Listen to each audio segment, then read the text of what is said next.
the 7th pick in the 2026 NFL Draft, I have the Washington Commanders selecting Keldrick Falk, the edge rusher out of Auburn. This guy is a beast, right? Falk is a high floor, high upside defensive lineman. And I say that because he's got the physical traits. I believe 285 pounds, 6'6". The physical traits that a lot of teams are going to be interested in. He just doesn't have the technique yet, right? He's still a raw talent out there, and you can coach that if you've got the right team in place and the right defensive coaches to harness those kind of tools. You can do what Jacksonville did with Trayvon Walker a couple years ago. People were kind of throwing a lot of shade at them for picking him so early in the draft, number 1 overall, right before Aiden Hutchinson. And they were like, wow, what are you guys doing? Hutchinson aside, because I think he still would have been a really, really good number 1 draft pick. But you can see now what the Jaguars have built with their defensive line, which is probably one of the 2 best defensive lines in the entire NFL right now, especially in stopping the run. It pays off over time when you've got good players with raw physical talents that are elite and the right size. You can kind of adapt them to your scheme that you're running. Keldrick Falk is going to fit that with the Commanders.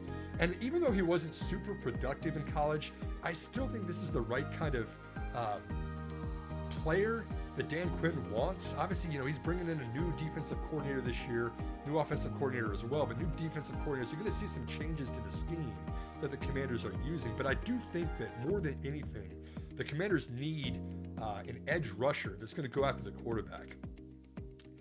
I think this is the right kind of player that they need. They've got a kind of this elderly, slow defensive team, right? They're over 30 years old. These guys are going right into geriatric care at the hospital, for injuries.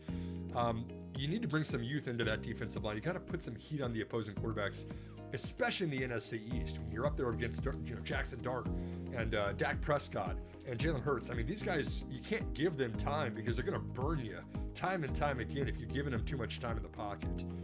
And I think that this is the right pick then for the Commanders. I think Falk is, with the right kind of training, going to be the right pick here for the Commanders at number 7. And again, this is one of those players that I'm watching. I am influenced by Dante Moore not being available in this draft. And so that's going to give kind of the Commanders, David Bailey, I think, like I said, moved up the board to number 4 there to Tennessee. I think that's going to kind of nudge the Commanders as they're already seeing Arvell Reese off the board, Ruben Bain off the board, and then David Bailey off the board within the top 5 picks there. I think that's going to push them to address the edge rusher need sooner rather than later. And elsewhere outside of this, the Commanders have got a ton of cap space, over $128 million as of the end of 2025. I think you're going to go out there and bid on somebody like Brandon Ayuk, who played with Jaden Daniels previously in his college career, looking for a new home now that he's not working out in San Francisco. I think they're going to bring in a veteran running back. Somebody like a Najee Harris might make sense there.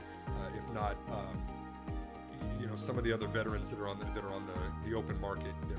The Commanders' offense to me looks pretty good, other than Kingsbury not being the offensive coordinator anymore. I think they're going to go with the defensive pick here.